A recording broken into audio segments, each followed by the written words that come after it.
Iron Gwazi be as good as we think? That's the question we find ourselves asking, even going to the level of will it be the best coaster in the world? It being located at my home park, Busch Gardens Tampa, Iron Gwazi is an RMC hybrid coaster that is set to open in 2020, but due to the COVID-19 pandemic, we are yet to know when that will be. As we all know, Iron Gwazi is the most anticipated coaster for 2020, as Busch Gardens Tampa is eagerly waiting to open this ride to the public. Once rides such as Kumba and Montu opened to the park in 1993 and 96, Busch Gardens turned to GCI, otherwise known as Great Coasters International, for their next coaster. It opened on June 18, 1999 as a record-breaking wooden coaster with not one but two sides, giving the coaster a whole new experience like no other, it being the state's first wooden coaster. It gained a lot of praise once it opened, but over the years, it would eventually get overshadowed by all the other innovative attractions Busch Gardens was adding, such as Shikra and Cheetah Hunt. Also being combined with high maintenance and low ridership, Gwazi closed both of its sides on February 1st, 2015 after a ride life of 16 years. But here's where RMC comes in, as since 2011, when they opened their first conversion from wood to hybrid,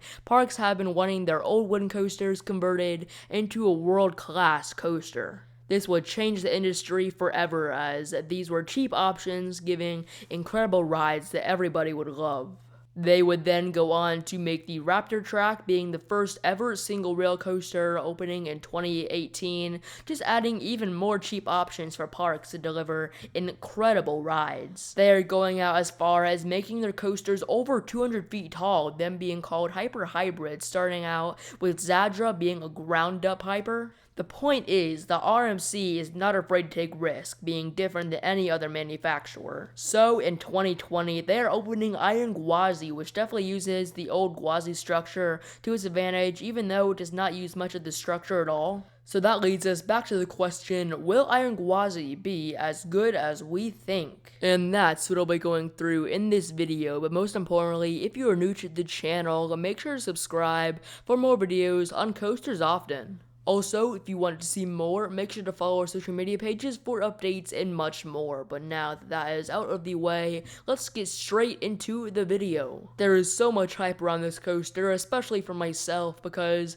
Busch Gardens Tampa is my home park, and I have been waiting this for years, saying that someday it'll get RMC'd. Really, all we can do is speculate until one incredible day when this coaster opens to the public, giving us coaster enthusiasts our first rides. From my point of view, the whole point of this video is to not overhype the coaster too much to where you could be disappointed after your first ride. I want you to be in disbelief after you experience it for the first time, even with every ride. Currently, Steel Vengeance is the best coaster in the world, beating out Zadra and all the other coasters out there, which the problem with that is that people have those expectations coming into Steel Vengeance, and some are being disappointed. People are now pretty much saying that Steel Vengeance is overrated because of all the hype from people that have ridden it, including me. So what I'm trying to get at is try not to expect this coaster to be the best in the world, because I personally think it will not be. But no doubt Iron Gwazi could beat out other world-class coasters like maybe Zadra, Lightning Rod,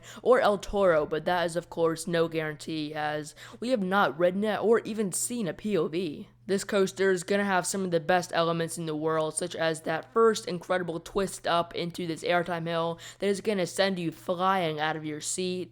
Also, there is that death roll, definitely the best inversion on the coaster, and that wave turn over this station that will deliver some of the most incredible sideways airtime out there. It also is going to be so incredibly fast-paced. Just seeing the test runs, you are hauling through the layout, and that's just test run, guys. Imagine how fast it'll be once it is warmed up, and it's going to be going through it insane, even in the slower parts, such as the little pops of airtime kind of near the end. It's like most RMCs where you have the first half being more spread out with all that speed, while once the coaster loses some of it, you start going more low to the ground, resulting in every element being very fast-paced. Take for instance Steel Vengeance. It uses that to its advantage, as most people, including me, think the second half is better than the first half. But I am thinking differently with Iron Gwazi, as in my opinion, the first half looks way stronger than the second half, splitting up right after the wave turn over the station. The airtime, even though it does not have the most hills, is going to be insane, especially on the elements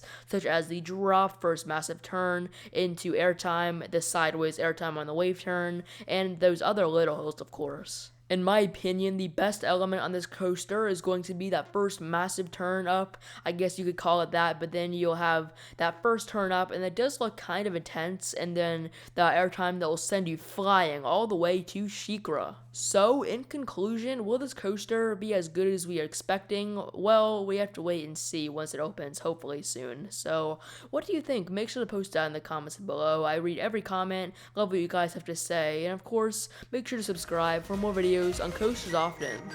And see ya!